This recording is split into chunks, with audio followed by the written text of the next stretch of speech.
ಎಲ್ಲ ನಾಗರಿಕ ಬಂಧುಗಳೇ,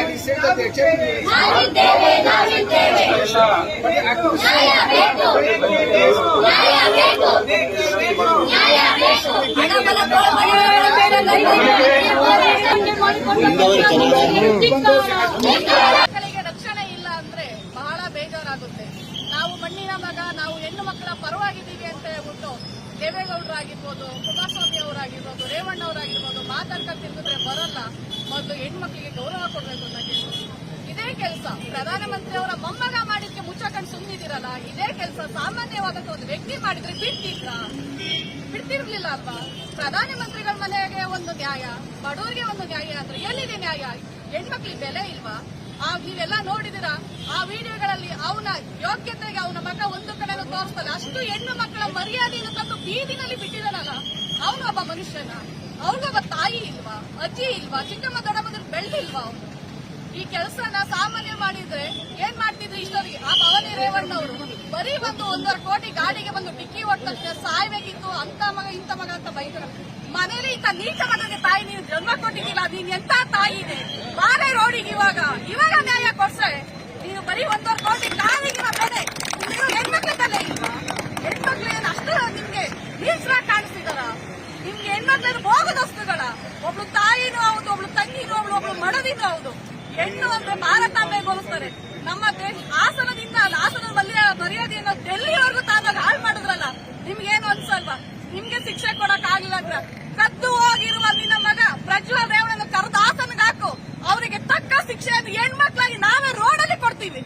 ನಿಮ್ಗೆ ಆಗ್ಲಿಲ್ಲ ಅಂದ್ರೆ ನಿಮ್ಗೆ ಅವ್ನ ಕಲ್ಸಕ್ಕ ಯೋಗ್ಯತೆ ಇಲ್ವಾ? ಒಬ್ಬ ಪ್ರಧಾನಮಂತ್ರಿ ಆದ ಅವ್ರ ಮೊಮ್ಮಗನ್ನ ಏಳ್ಕೆ ಕೇಳ್ಕೆ ಬೆಳೆಸಿಲ್ವಾ? ನಿಮಗೆ ನಮ್ಮಲ್ಲಿ ನಾವು ಕೇಳಿದ್ದೀವಿ ಪಾಪದ ಕೂಡ ತುಂಬಿದೆ ಅಂತ ಹೇಳ್ಬಿಟ್ಟು, ಅದು ಬಂದಾಗ ಅದು ಬರಬೇಕು. ಶಿಶುಪಾಲನಿಗೆ ಕೃಷ್ಣ 100 ತಪ್ಪು ಮಾಡಲಿಕ್ಕೆ ಅವಕಾಶ ಕೊಡ್ತಾನೆ. 100 ತಪ್ಪಾದ್ಮೇಲೆ 101 ಕೊಡಲ್ಲ.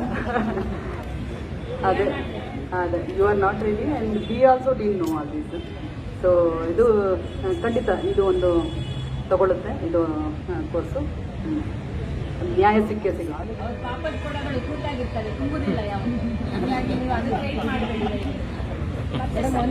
ಎಲ್ಲ ಖಂಡಿತ ನಮ್ಮ ಏನು ಹೇಳಿದ್ರು ನಮ್ಮ ಮೇಲೆ ಯಾವಾಗಲೂ ದೂರದೇ ಅವರು ಇಟ್ಕೊಂಡೆ ಇಲ್ಲ. ನಮಗೂ ಕೂಡ ಇದು ಹೊಸದು, ನಮಗೆ ಗೊತ್ತಿರಲಿಲ್ಲ ಈ ವಿಚಾರಗಳು.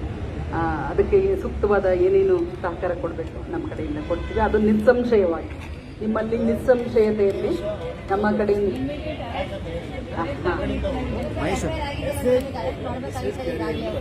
ಅದಕ್ಕೆ ಸಂಸ್ಥೆ ಇದೆ, SIT ಇದೆ, ಅವರು ಅದನ್ನ ತಗೊಳ್ತಾರೆ. ಅವರು ಅದನ್ನ ಮೇಡಮ್ ಕೇಳಿ ನಾವು ಬಿಗಿನಿಂಗ್ ಇಂದ ಮಾತಾಡ್ತಾ ಇದ್ವಿ. ಆಯ್ತು.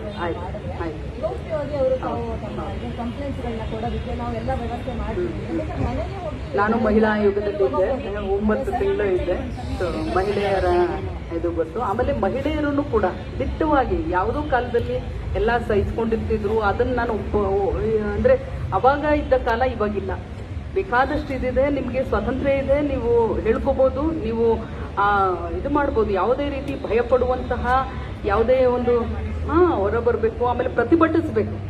ಎಲ್ಲಾನು ಹೇಳಿ ಅಲ್ಲ, ಎಲ್ಲ ಏನೋ ಇದಕ್ಕೆ ಒಳಗಾಗ್ತದೆ. ಪ್ರತಿಭಟಿಸಬೇಕು, ಆಮೇಲೆ ನಮ್ಮನ್ನ ನಾವು ಪ್ರೊಟೆಕ್ಟ್ ಮಾಡಬೇಕು. ಏನು ಗೊತ್ತಾ, ಹೆಣ್ಣು ಎಷ್ಟು ಮುಂದುವರೆದಿದ್ದಾಳೆ ಅಂದ್ರೆ ತನ್ನನ್ನು ತಾನು ರಕ್ಷಣೆ ಮಾಡ್ಕೊಳ್ಳೋಷ್ಟು ಖಂಡಿತ ಮುಂದುವರೆದಿದ್ದಾಳೆ. ತನ್ನನ್ನ ತಾನು ರಕ್ಷಣೆ ಮಾಡಿಕೊಳ್ಳುವಷ್ಟು ಎಲ್ಲಾ ಮಹಿಳೆಯರು ಮುಂದುವರೆದಿದ್ದಾರೆ. ತಮ್ಮನ್ನ ತಾವು ರಕ್ಷಣೆ ಮಾಡ್ಕೊಳ್ಳಿ. ಅದು ಯಾವುದೇ ಸಂದರ್ಭ ಬರಲಿ ನಮ್ಮನ್ನ ನಾವು ರಕ್ಷಣೆ ಮಾಡ್ಕೊಳ್ತೀವಿ ಅಂತ ದಿಟ್ಟ ನಿರ್ಧಾರವನ್ನ ಪ್ರತಿಯೊಬ್ಬ ಮಹಿಳೆಯರು ಇಟ್ಕೊಳ್ಬೇಕು. ಅದು ಸ್ವದೃಢತೆ, ಸ್ವಾಭಿಮಾನ ಅಂತಂದ್ಬಿಟ್ಟು ಹೇಳ್ತೀವಲ್ಲ, ಅದು ಮೊದಲಿದ್ರೆ ಮುಂದಿನ ಏನಾದ್ರೂ ಅದು ಎಲ್ಲ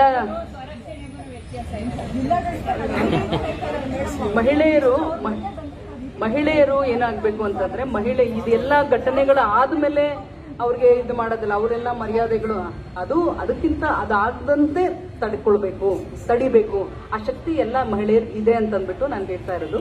ಅದನ್ನ ಮಹಿಳೆಯರು ಮಾಡ್ಕೋಬೇಕು. ಸೆಲ್ಫ್ ಡಿಫೆನ್ಸ್ ಅಂತಂದು ಹೇಳ್ತಾರೆ, ಅದನ್ನ ಮಾಡ್ಕೋಬೇಕು. ಸೊ ಯಾವುದೇ ಎಲ್ಲ ನನ್ನ ಮೇಲೆ ದೌರ್ಜನ್ಯ ಆಗಿದೆ, ನನ್ನ ಇದು ಅಂತಂದು ಯಾವುದೇ ಮಹಿಳೆ ಹೇಳ್ಬಾರ್ದು. ಅಷ್ಟು ಸದೃಢಲಾಗಿದ್ದಾಳೆ. ಸೊ ಸೊ ಎಲ್ಲರೂ ಮೇಡಮ್ ಹೇಳ್ದಂಗೆ ನಾವು ಸಹಾಯವಾಣಿಗಳನ್ನ ಮಾಡ್ತೀವಿ. ಅದು ನಮ್ಮ SP ಅವ್ರಿಗೆ ಇದು ಮಾಡ್ತೀವಿ. SIT ಅವರು ಇದು ಮಾಡ್ತಾರೆ. SIT ಅವರು ಎಸ್ ಇವ್ರು ಇಲ್ಲೇ ಇದಾರಲ್ಲ, ಇವ್ರಿಗೆ ಹೇಳ್ಬೇಕು. ಆಯ್ತು, ಜಿಲ್ಲಾಡಳಿತದ ವತಿಯಿಂದ ಏನು ಸರ್ಕಾರ